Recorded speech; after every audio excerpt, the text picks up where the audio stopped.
नमस्कार बच्चों। स्वागत है आप लोगों का हमारे YouTube चैनल सिलेक्शन मंच में। इससे पहले वाली वीडियो में हम लोगों ने डिस्कस किया था बैंकिंग के सिलेबस को कि कौन से एग्जाम में कितने कितने क्वेश्चंस आते हैं, क्या टाइम रहता है, उन सब के बारे में आपने डिस्कस कर चुके हैं हम पहले। तो आप उस वीडियो को देख लीजिए एक बार। आप चीज़ों को समझ जाएंगे कि चीज़ें कहाँ से कितने क्वेश्चन आ रहे हैं। बहुत इंपॉर्टेंट वीडियो है वो। ठीक है, बिल्कुल बेसिक से पढ़ेंगे इंग्लिश को, बिल्कुल स्टार्टिंग से पढ़ेंगे, समझेंगे चीज़ों को कैसे कैसे क्या चीज़ें बनी। ठीक है, तो जैसा कि आप लोगों को शायद पता हो कि इंग्लिश लैंग्वेज है एक। क्या है? एक लैंग्वेज है।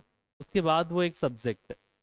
तो जो लैंग्वेज होती है, भाषा होती है, कोई भी भाषा है, हिंदी भाषा है, इंग्लिश भाषा है, तो काम क्या होता है? कोई भी लैंग्वेज हो, आप उस लैंग्वेज को क्यों सीखते हैं? क्या मिलता है आपको उस लैंग्वेज को सीखने के बाद? अगर आपको उर्दू लैंग्वेज आ गई, आपको इंग्लिश लैंग्वेज आ गई, आपको फ्रेंच आ गई, तो आप क्या कर लेंगे उससे? मतलब काम क्या होता है एक तरह से, ये बताइए आप। लैंग्वेज का बताइए।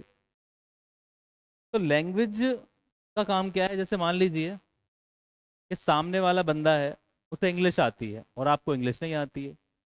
और अगर आपको इंग्लिश आ गई तो क्या हो जाएगा कि हम दोनों आपस में अपनी फीलिंग्स को, अपने इमोशंस को शेयर कर सकते हैं। मैं समझ सकता हूँ कि वो क्या कहना चाह रहा है।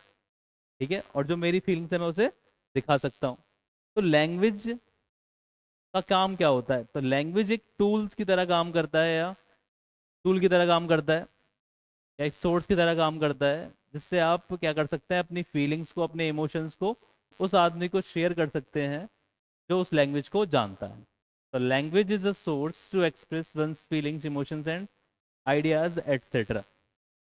ठीक है, तो लैंग्वेज क्या है? एक माध्यम है जिससे आप अपने फीलिंग्स, अपने इमोशंस को दूसरे आदमी को ट्रांसफर कर सकते हैं, शेयर कर सकते हैं।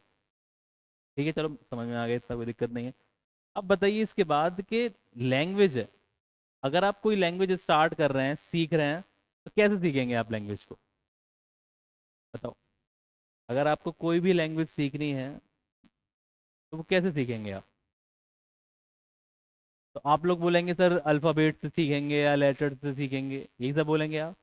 बट जब छोटा सा बच्चा होता है, वो पापा बोलना सीखता है, मम्मा बोलना सीखता है, तो क्या हम उसे छोटा बड़ा पढ़ाते हैं उससे पहले?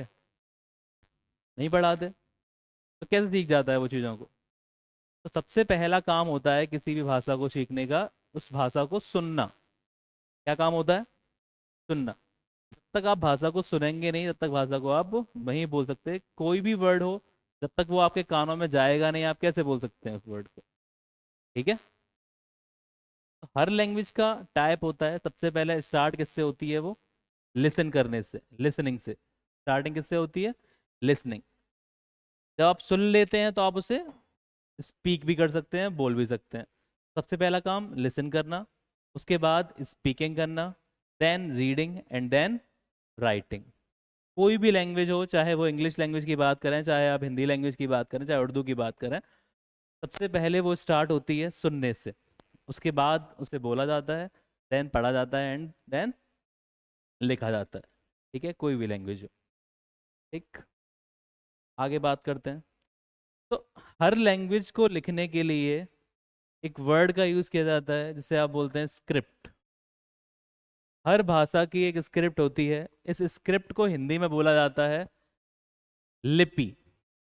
जैसे कि हिंदी लैंग्वेज की जो लिपि है वो देवनागरी है। तो मतलब क्या होता है लिपि का आपके अकॉर्डिंग? आपने बोल दिया कि हिंदी लैंग्वेज जो है वो देवनागरी लिपि है, मतलब वहां से ली गई है।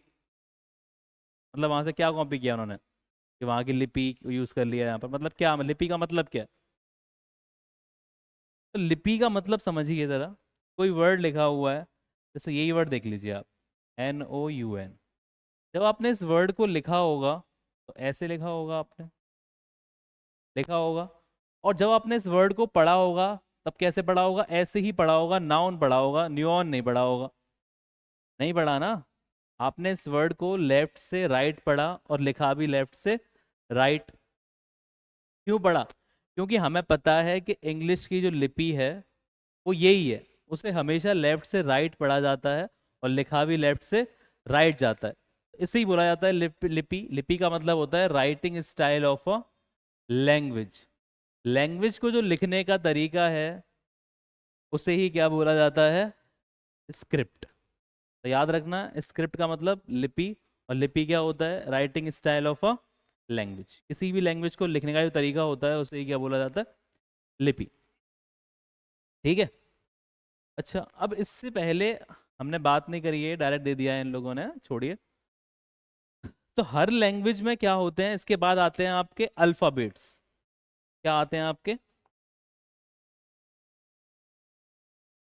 क्या आते हैं? अल्फाबेट्स आते हैं। तो अल्फाबेट्स के बारे में अगर आप बात करें तो कितने होते हैं अल्फाबेट्स आपके अकॉर्डिंग? बताइए, इंग्लिश में अल्फाबेट्स कितने होते हैं? सोचिए। तो आप लोग कह रहे होंगे 26 अल्फाबेट्स, कह रहे होंगे ना। कुछ लोग नहीं कह रहे होंगे, वो अलग बात है। बट ज़्यादातर लोगों को लगता है कि अल्फ़ाबेट्स के जो नंबर्स होते हैं वो 26 होते हैं। तो भैया, अगर अल्फ़ाबेट्स के नंबर 26 होते हैं तो फिर ये जो लेटर वर्ड है, ये लेटर्स कितने होते हैं फिर भाई? कितने होते हैं लेटर्स? बताओ। तो भैया, अल्फ़ाबेट्स 26 नहीं होते हैं, लेटर्स 26 होते हैं। लेटर्स कितने होते हैं? 26। याद रखना है इस बात को, अल्फ़ाबेट्स 26 नहीं है। ग्रुप ऑफ लेटर्स को बोला जाता है अल्फ़ाबेट। और अल्फ़ाबेट का पार्ट है क्या? लेटर। और लेटर्स कितने होते हैं आपके पास? 26। इनको ही डिवाइड कर दिया है अपना, आपने बचपन से पढ़ते आ रहे होंगे आप। वॉवल और कॉन्सोनेंट।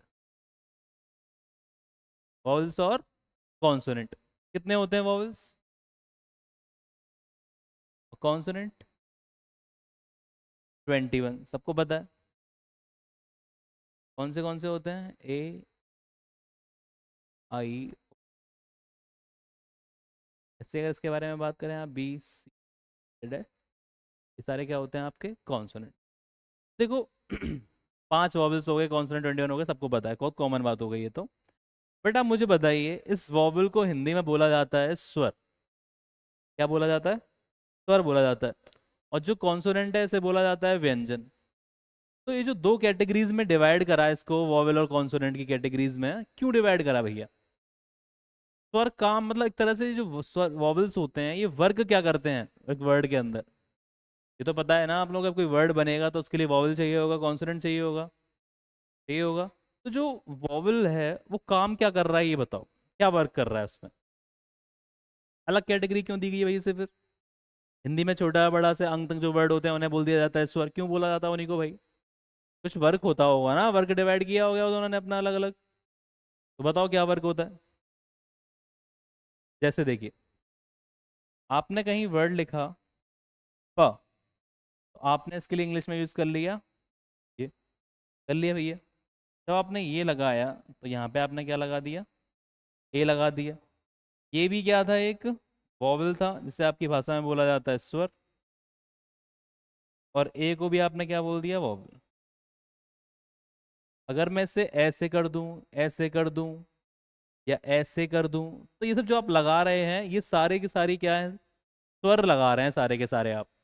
और इन्हें बोला जाता है मात्राएं। क्या बोला जाता है? मात्राएं। तो जो वॉवल स्वर होते हैं वो काम करते हैं किसका? मात्राओं का।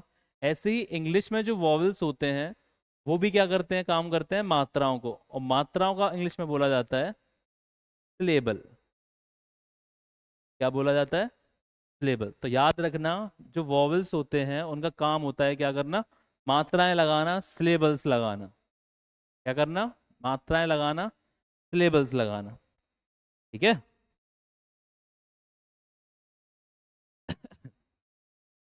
समझ में आ गया भैया? तो जो स्वर होते हैं, जो वॉवल्स होते हैं, वो सेंटेंस वर्ड में वर्क करते हैं किसका? मात्राओं का। ठीक है। अच्छा, होते ये 5 हैं। थोड़ा बात कर ले रहे हैं इनके बारे में। ये 5 वॉवल, 21 कॉन्सोनेंट। इससे क्वेश्चन पूछ लिया जाता है कभी कभी साउंड के बारे में। के बारे में, साउंड के बारे में। तो अगर आप वॉवल की बात करें तो ये 5 वॉवल 20 तरह के साउंड प्रोड्यूस कर सकते हैं। और 21 कॉन्सोनेंट 24 साउंड प्रोड्यूस कर सकते हैं। टोटल नंबर ऑफ साउंड जो होते हैं वो कितने होते हैं?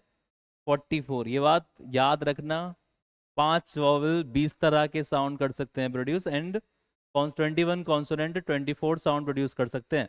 टोटल नंबर ऑफ साउंड पूछे गए थे एक बार एग्जाम में, कितने होते हैं हमारे? 44। भूल मत जाना इस बात को। टोटल नंबर ऑफ साउंड कितने होते हैं? 20 और 44। ठीक है, याद रखेंगे ये वाली बात। अब इसके आगे बढ़ते हैं। तो इसके आगे जब आप बढ़ेंगे तो इसके आगे आगे बात करते हैं।